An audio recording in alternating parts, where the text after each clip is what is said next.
안녕하십니까. 오라클 클라우드의 새로운 소식을 쉽게 전달해 드리는 OCI 읽어주는 곰돌스의 43번째 시간입니다.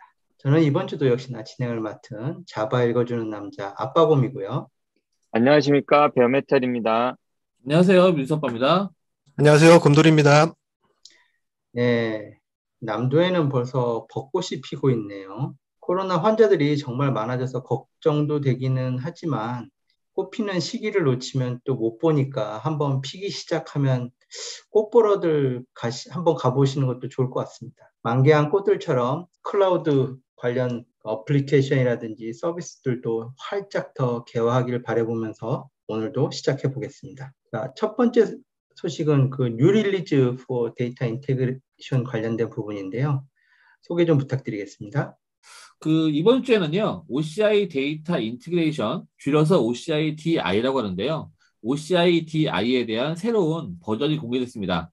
OCI DI는요, 오라클 클라우드에서 제공하고 있는 클라우드 ETL이라고 보시면 좋을 것 같고요. 오라클 클라우드 안에서 여러 개의 데이터 저장소, 그리고 여러 개의 데이터들을 통합하는 그런 UI 중심의 데이터 파이프라인을 디자인할 수 있는 서비스가 OCI DI입니다. UI를 중심으로 만들기 때문에요. 코드 개발이 필요 없고요. 그리고 UI로 만들어져 있는 데이터 파이프라인을 어떤 주기적으로 실행하거나 관리하거나 모니터링하는 서버리스 서비스고요.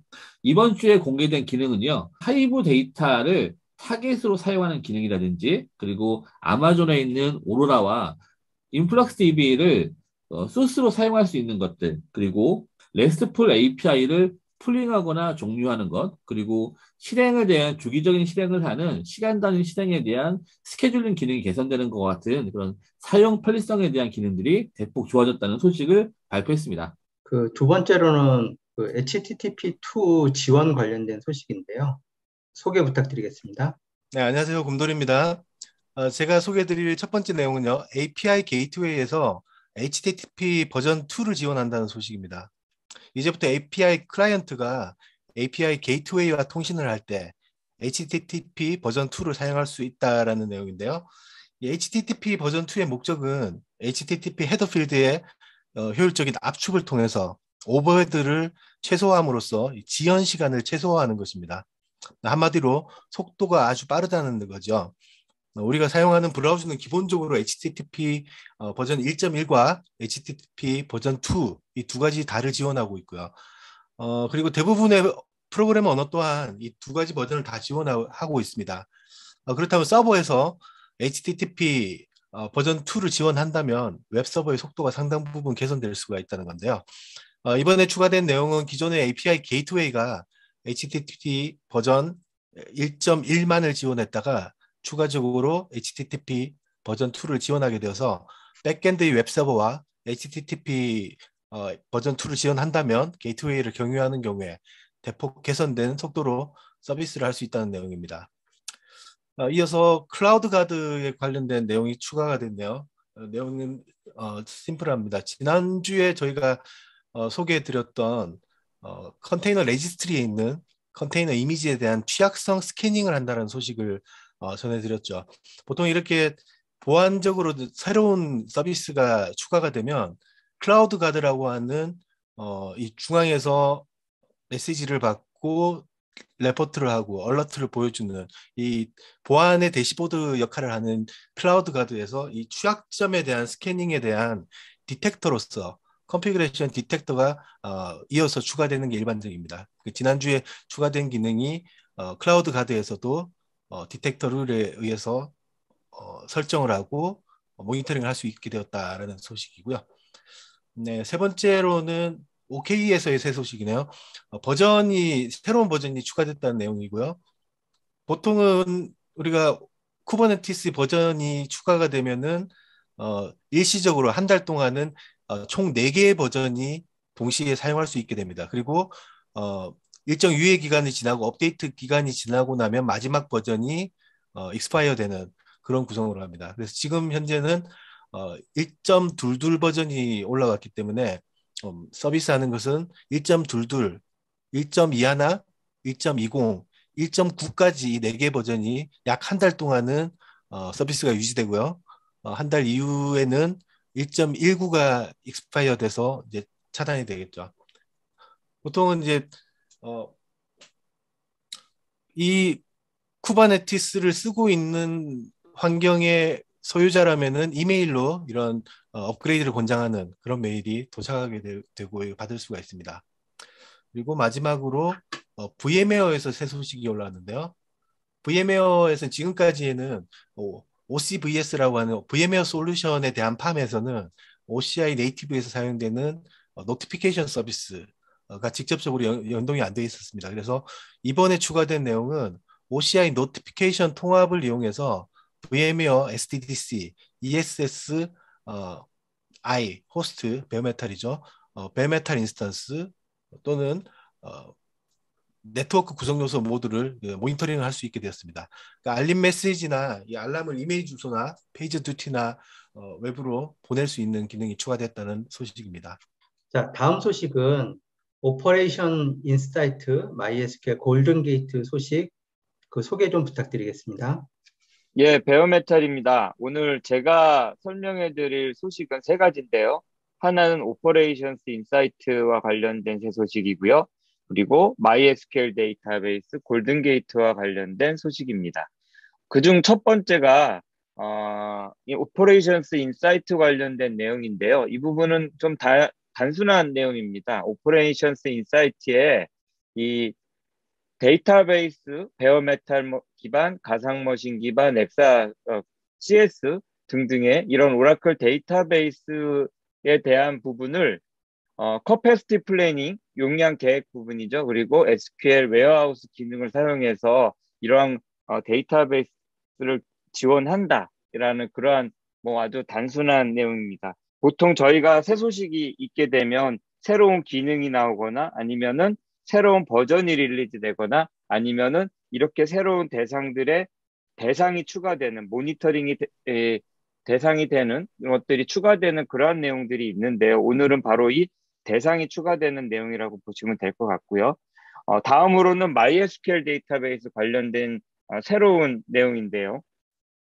이제 MySQL 데이터베이스 시스템을 생성하거나 업데이트하는 동안에 이 삭제 계획이라는 것을 설정해서 사용자가 또는 임시적인 이런 자동화를 통해서 만약에 삭제를 한다거나 이렇게 자기도 모르게 우발적인 삭제에 대응할 수 있는 데이터 보호 기능을 추가할 수 있게 되었다라는 그런 내용입니다. 이 새로운 DB 시스템 삭제 계획으로 수행할 수 있는 종류가 한 세 가지 되는데요. 삭제를 방지해서 DB 시스템을 삭제하려는 모든 시도를 차단시키거나 아니면 먼저 명시적으로 삭제 보고를 제거하지 않으면 이 계속될 수 없게끔 하는 그러한 기능이라든가 또는 데이터베이스 시스템 삭제 시에 최종 백업 여부를 이렇게 정의한다든가 아니면 뭐 유지할 것인지 삭제할 것인지 이러한 부분들을 정의하는 기능 등으로다가 그러니까 MySQL 데이터베이스 서비스에서의 이 딜리션에 관련된 삭제와 관련된 부분을 보호할 수 있는 그러한 옵션이 새로 나왔다라고 보시면 될 것 같습니다. 네, 세 번째 소식은 골든게이트와 관련된 소식인데요. OCI 골든게이트가 새로운 릴리즈 버전이 나왔다라는 그러한 내용입니다. 여러분들도 다 아시겠지만 골든게이트는 이기종 데이터베이스 간에 실시간 복제를 하는 오라클 솔루션이라고 알고 계시죠? 사실은 이기종 데이터베이스뿐만이 아니라 여러 가지 데이터 소스에 있는 데이터들을 또 다른 데이터 소스로 전달하는 그러한 CDC, 실시간 복제 솔루션으로 발전되어 있는 그러한 솔루션으로 보시면 더욱더 좋을 것 같습니다. 이 솔루션을 OCI의 서비스로 제공하는 게 이제 OCI 골든게이트 서비스인데요. OCI 골든게이트를 이 솔루션을 OCI의 이 서비스로 제공하는 이 형태가 바로 OCI 골든게이트 서비스입니다. 골든게이트를 설치, 운영, 관리하는 것을 OCI 네이티브하게 구성하는 방식으로 이렇게 운영이 되는데요. 앞서 말씀드린 것처럼 골든게이트는 이 CDC 기술을 기반으로 하죠. 이 소스 데이터베이스의 로그 파일로부터 데이터베이스의 변경 사항을 추출하고 이 데이터를 스트리밍으로 대상 데이터베이스로 이전하는 이러한 방식입니다. 이때 로그 데이터를 이제 추출해서 중간에 저장하는 단계가 있는데 이렇게 데이터를 저장하는 옵션이 변경되었다라는 게 사실은 이 새로운 업데이트 릴리즈와 관련된 내용의 핵심이라고 합니다. 지정한 OCPU당 250기가의 로그 저장소를 할당하게 되는데요. 추가로 OCI 골든 게이트를 구성하는 이 퀵스타트 가이드도 오픈이 되었습니다. 이 영문이라서 조금 부담스러울 수 있지만 명령어를 중심으로 작성된 그런 문서라고 하니까요. 한번 확인해 보시면 좋을 것 같습니다. 이상으로 제가 맡은 3가지 설명을 마치도록 하겠습니다. 자, 주제 토론에서요. 이런 얘기를 좀 한번 해보면 어떨까 싶습니다. 아직도 ETL은 유효한가? 다른 질문으로는 DW는 분리하는 게 맞는가? 이게 다소 도발적인 질문이 될 수 있을 것 같은데요. 데이터 인테그레이션 같은 서비스가 OCI에 있어서 다양한 데이터 소스에서 데이터 수집 및 ETL 처리가 참 수월한 거는 큰 장점이라고 생각은 하는데요.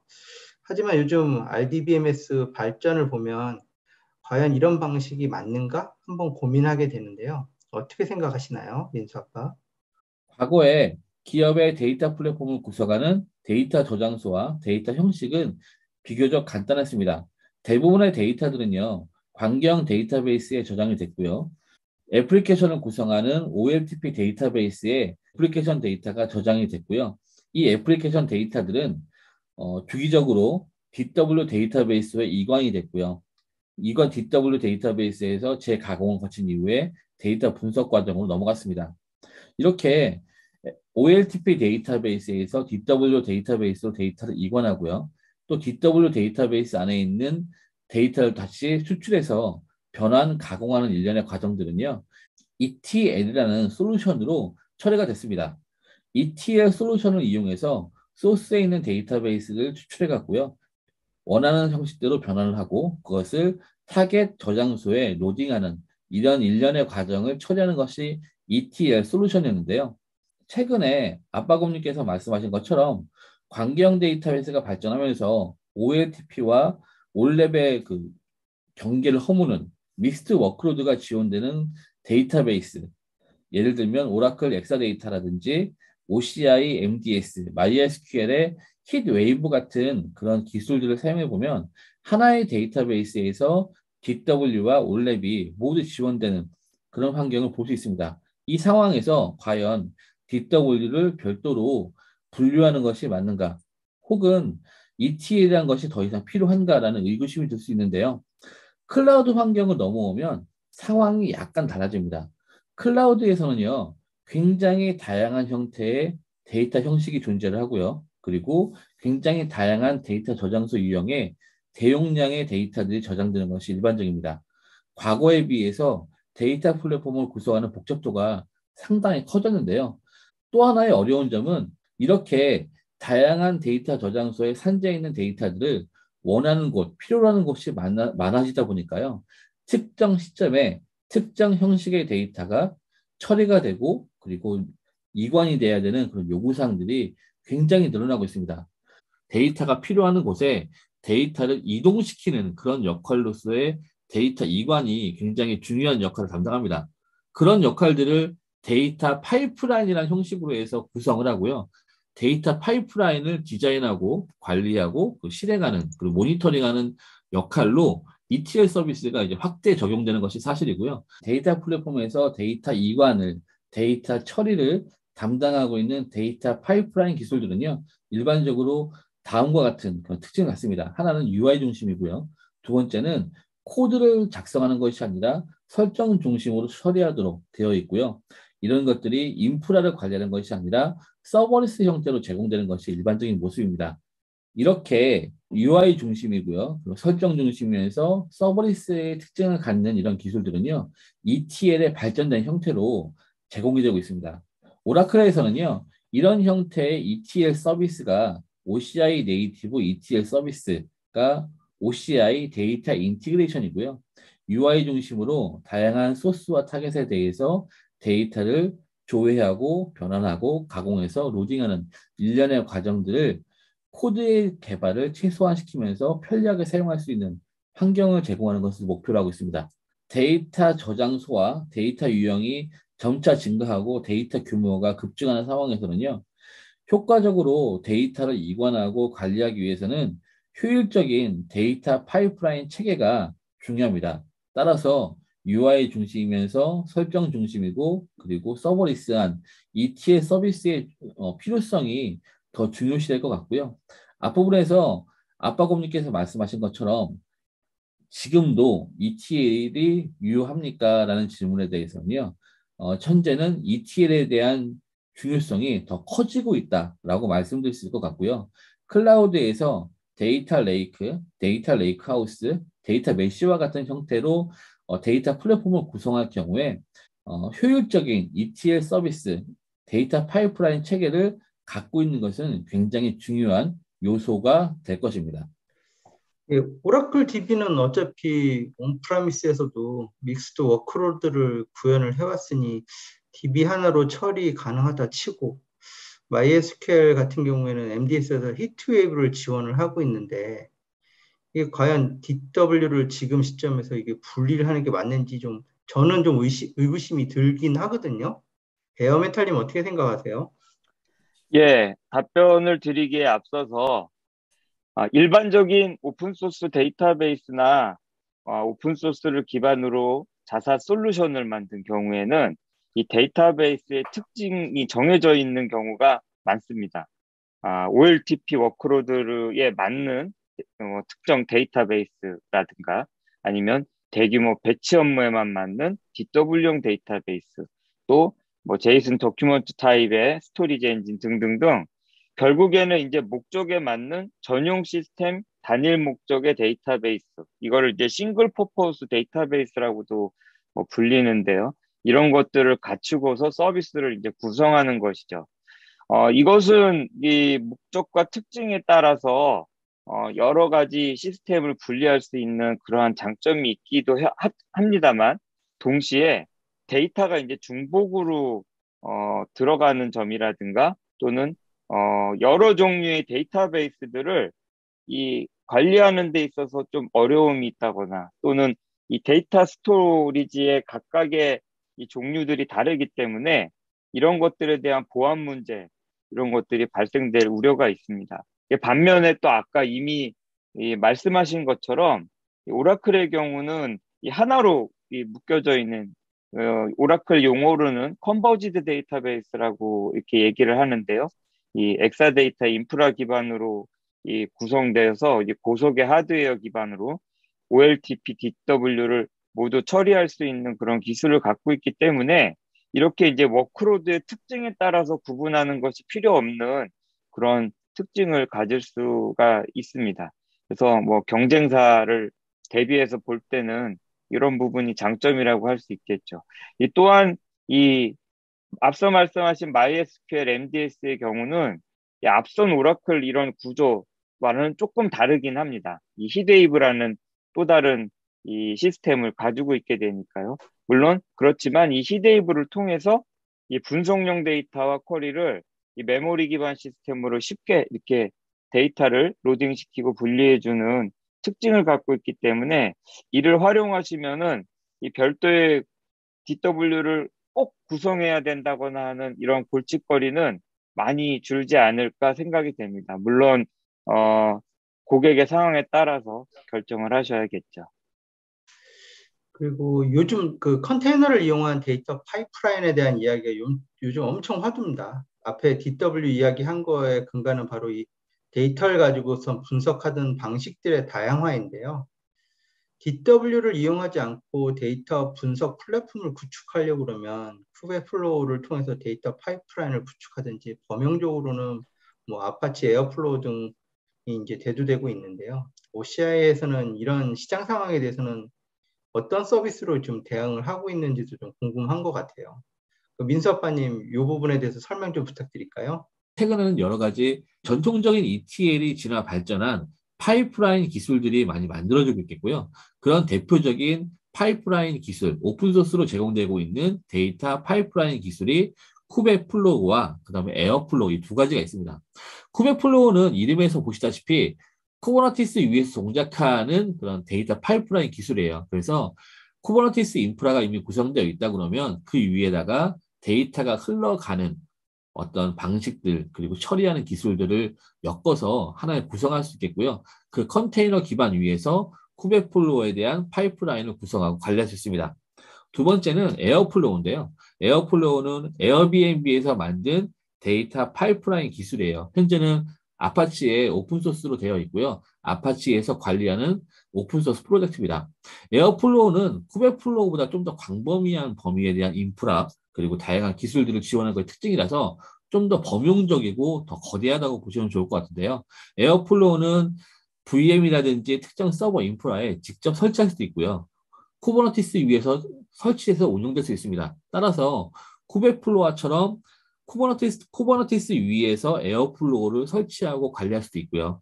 혹은 직접 VM에다가 에어플로우를 구성해서 운영하시는 방법도 가능합니다. 그 오라클 클라우드에서는 기본적으로 데이터 파이프라인을 구성하는 그런 OCI 데이터 인티그레이션이라는 서비스가 운영되기 때문에요. OCI 안에 있는 그런 데이터들을 운영하고 관리하기 위해서는 OCI 데이터 인티그레이션이 가장 효율적이고 그리고 가장 편리하다라고 보시면 좋을 것 같은데요. OCI 데이터 인티그레이션보다는 저희가 법용적으로 사용하고 있는 쿠베플로우라든지 에어플로우 같은 오픈소스 기반의 파이프라인 서비스를, 기술을 사용하고 싶을 수도 있습니다. 이제 그 경우에 OCI에서 이 두 가지를 사용하실 경우에는요, 일단은 현재까지는 이 두 가지를 완전한 관리형 서비스로 제공하는 그런 서비스는 존재하지는 않고 있고요. 그렇지만 이런 것들을 사용할 수 있습니다. 쿠베플로우는 앞부분에서 쿠버네티스 위에서 동작하는 데이터 파이프라인 기술이라고 말씀을 드렸는데요. OCI 위에서 쿠베플로우를 사용하기 위해서는 OKE 인스턴스를 만드시고요. 그 인스턴스 위에다가 쿠베플로우를 설치하시고 운영하시면 된다라고 정리할 수 있겠고요. 그리고 에어플로우는 앞부분에서 말씀드렸던 OKE 위에다 설치할 수 있겠고요. 그리고 VM 위에다도 직접 구성하시거나 설치할 수 있습니다. 이런 그런 에어플로우에 대한 설치를 좀 더 지원하기 위해서는요. 오라클은 지금 깃허브에다가요. 에어플로우를 OKE 위에다가 설치할 수 있는 그런 테라폼 템플릿과 그 다음에 VM 위에다가 설치하는 테라폼 템플릿 두 가지를 만들어서 제공하고 있습니다. 따라서 이 두 가지 그 에어플로우를 설치하는데요. 만약에 OKE에다 설치하겠다 혹은 VM에다 설치하겠다는 것이 선정이 된다 그러면 테라폼 템플릿으로 원클릭으로 설치하는 방법도 가능하니까요. 이런 방식들을 사용하시면 이런 기술들을 OCI에서 사용할 수 있다라고 생각하시면 좋을 것 같네요. 그리고 아파치 에어플로우는 OCI에서 메이지 서비스로 공개할 예정에 있습니다. 이름은요, OCI 데이터 오케스트레이션이라는 이름으로 되어 있고요. 아파치 에어플로우를 OCI 관리형 서비스로 제공하는 것이 OCI 데이터 오케스트레이션 서비스입니다. 이 서비스는 아마 한 2분기 정도 후에 공개될 예정이고요. 이 서비스가 공개된다 그러면 OCI에서는 두 가지의 데이터 파이프라인을 운영할 수 있는 메이저 서비스가 제공될 것이고요. 하나가 OCI 데이터 인티그레이션, 그리고 좀 더 범용적으로 사용하고 싶을 경우에는 OCI 데이터 오케스트레이션, 에어플로우에 대한 메이저 서비스 이 두 가지를 이용해서 OCI에서 데이터 파이프라인을 관리할 수 있는 그런 방법이 지원될 것 같습니다. 그 골든게이트 업데이트 소식 들으니까 좀 생각나는 화두인데, 그 CDC가 제가 데이터 플랫폼 회사에 근무했을 때 항상 고객사 미팅 때 얘기되던 화두인데요. 그 DB에서 데이터 수집할 때 마땅한 방법이 또 있나요? 저는 잘 못 찾았어가지고요. 베어메탈님 한번 이 부분 좀 설명 좀 부탁드리겠습니다. 예, CDC라는 내용이 사실은 이제 체인지 데이터 캡처라고 해서 이 데이터 수집 툴이라는 개념보다는 사실 이제 변경 데이터를 전송하는 요새 말로 하자면 이제 데이터 파이프라인 개념이라고 보시면 될 것 같습니다. 질문하신 이 수집의 의미를 다양한 데이터를 데이터베이스로 모은다라고 생각을 하고 말씀을 드리겠습니다. 이 초기 골든 게이트는 이 데이터베이스 간 데이터를 동기화하는 것으로부터 시작이 됐는데요. 이제는 다양한 종류의 관계형 데이터베이스들 뿐만이 아니라 이 비관계형 이제 몽고DB라든가 레비demq, 일레스틱서치, 스플렁크 같은 이 다양한 소스로부터 또 타겟으로 볼 때는 카프카나 여러 빅데이터 저장소들 이런 다양한 종류로 이 타겟 저장소로다가 데이터를 전송할 수 있는 이런 다양한 기능이 생겼습니다. 이 오라클은 그래서 이 OGG를 데이터 통합 플랫폼이라고 불리거나 또 요새 말로는 데이터 패브릭이라는 그런 용어로도 표현을 하게 됩니다. 이런 다양한 용도로 이 OGG를 한번 활용해 보시는 것도 이 DB 데이터 수집을 하는 데 있어서 좋은 방법이 되지 않을까 생각이 되고 있습니다. 제가 이번에 새로 간 회사에서도 A사의 그 클라우드를 사용하고 있는데요. 제가 잘 사용을 못해서 그런지 계정 여러 개 써야 해서 이건 좀 관리가 힘든 건 아닌가 싶더라고요. OCI 쪽에는 그 컴파트먼트라는 게 있어가지고 그런 건 관리적으로는 굉장히 좀 편하던데 이게 다른 데는 이런 개념들이 없나요? 네, 곰돌이가 설명드리겠습니다. 네, 클라우드에서 거버넌스에 관한 내용은 자신이 직접 이 권한을 할당의 설계자가 되어 보지 않고서는 누구나 뭐 복잡하고 어렵죠. 난해하고. 저 역시도 마찬가지고요. 이 컴파트먼트는 한마디로 리소스를 담는 논리적인 그릇으로 보면 되는데요. 이 모든 OCI 자원들이 특정 컴파트먼트에 속하게 되고 이 컴파트먼트 단위로 사용자들의 접근 권한 정책을 관리를 할 수가 있습니다. 여기서 사용자들을 그룹하고 IAM 팔리시를 이용해서 자원에 대한 권한을 설정하는 데 대해서는 뭐 A사 또한 M사, G사 다 동일합니다. IAM을 쓴다는 건데요. 컴파트먼트처럼 이 공간이라는 개념, 이 관념이 분리해서 관리하는 개념이 없다는 게 이 조직적인 관리를 하는데 상당한 차이가 날 수가 있습니다. 말씀하신 대로 어카운트를 여러 개 만들어서 관리하는 게 이 컴파트먼트가 없는 대안이 될 수 있다는 거죠. 이 컴파트먼트가 작은 규모의 특정 업무만을 사용할 경우에는 조직적으로 이렇게 구성할 일이 크게 없기 때문에 감이 별로 오지 않을 수가 있는데 규모가 커지고 부서 간에 또는 각자의 업무롤이 구분되어서 하나의 테넌트 내에서 이 통합된 권한 관리가 필요할 경우에는 상당히 OCI만의 큰 장점으로 작용을 하고 있습니다. 오라클의 경우에는 전통적으로 이 엔터프라이즈 고객을 대상으로 했고 클라우드를 설계할 때부터 이 부분을 염두에 두었기 때문에 이런 개념을 처음부터 만들었지 않았나 생각이 들고요. 이 CSP들이 공통된 권한 부여는 IAM을 사용하는 거라고 말씀을 드렸는데요.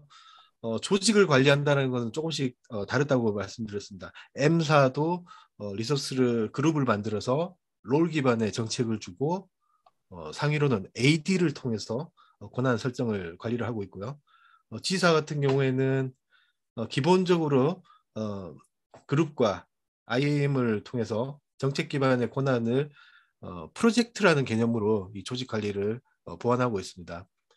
어떤 CSP든 각자가 제공하는 권한 부여 방식이 있고 거버넌스를 관리하는 입장에서는 익숙한 방식이 베스트라고 생각이 되지만 저 또한 다른 클라우드를 다양하게 익숙하게 사용해 보진 않아서 단정적으로 말씀드리긴 어렵지만 타사 CSP를 먼저 사용해 보고 OCI 컴파트먼트를 경험해 본 사용자라면은 공통된 피드백이 OCI 컴파트먼트가 이 조직 관리하는데 상당히 잘 만들어졌다는 피드백입니다. 네, 감사합니다. 또 좀 제 질문 드릴 게 있는데요. 네. 지난주에 L4랑 그 L7 로드 밸런서 얘기 나왔었지 않습니까? 근데 거기 보니까 오늘 요번 주에 그 API 게이트웨이가 그 HTTP2 지원하는 부분과 이게 관련이 있는 얘기인가요? 예. 직접적으로는 뭐 의존적인 관련이 있다기보다는 각각의 독립적이지만 연계되었을 때 상당한 관계가 있다라고도 말씀드릴 수 있겠네요. 말이 좀 어려운가요? L7 로드 밸런서는 ALB라고 하는 애플리케이션 로드 밸런서로 HTTP와 같은 이런 프로토콜 단위로 처리를 한다라고 지난주 방송에서 설명을 드렸는데요.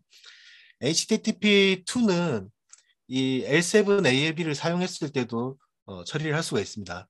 당연히 L4 LB 로드 밸런스의 경우에는 처리를 할 수가 없겠고요. HTTP2는 클라이언트부터 서버까지 엔드-투-엔드로 지원이 돼야 되기 때문에 클라이언트가 서버를 직접 바라보는 환경이 아니라면 LB라든지 API 게이트웨이라든지 중간에 이런 중개자가 있을 경우에는 이것을 지원하지 않으면 정상적으로 HTTP2가 완벽하게 통신을 할 수가 없습니다. LB와 API 게이트웨이는 각각 독립적으로 사용될 수 있고 각각이 HTTP 버전 2를 지원한다면 엔드-투-엔드로 HTTP2로 더 빠른 웹 서비스를 사용할 수 있겠죠. 연관이 있는 부분이라면은 클라이언트에서 백엔드 서버까지 올 때까지 중간에 API 게이트웨이를 경유하고 다시 로드 밸런스를 경유해서 백엔드 서버까지 연결되는 그런 구성이라면 이번 주에 추가되어 있는 API 게이트웨이 버전 2가 지원하게 됨으로써 이 구조에서는 지난주까지 1.1 버전만 지원하던 게 HTTP2까지 이번 주부터 지원한다라는 그런 내용으로 볼 수가 있겠습니다. 네, 감사합니다. 자, 제가 이 방송하면서 참 배우는 것들이 많은데요. 제가 이제 기존에 갖고 있던 지식들이 지금하고는 참 잘 맞지 않게 되는 경험을 많이 하고 있습니다. DW도 참 고민 많이 했던 주제이기도 하고 분석 관련된 건 20년 전에도 항상 이슈였던 그런 부분들이라서 그 고민했던 건데 또 이제 그 뭐 믹스드 워크로드라든지 뭐 이런 게 가능해지니까 나누는 게 맞는지 뭐 이런 거 고민들을 또 새로 하게 돼서 참 흥미로웠던 것 같고요. 독자 여러분들도 이게 찬찬히 들으시면서 하나씩 한번 고민해 보시는 것도 좋을 것 같습니다. 오늘 저희 설명을 듣고 궁금하시다고 생각되는 질문들은 꼭 댓글로 남겨주시고요. 이상으로 OCI 읽어주는 곰돌스의 43번째 시간을 마치도록 하겠습니다. OCI 읽어주는 곰돌스가 유익하다고 느껴지신다면 구독, 좋아요, 그리고 알람 설정 부탁드리겠습니다. 지금까지 OCI 읽어주는 곰돌스의 아빠곰 베어메탈 민수 아빠. 곰돌이였습니다. 네, 감사합니다. 네, 감사합니다. 감사합니다.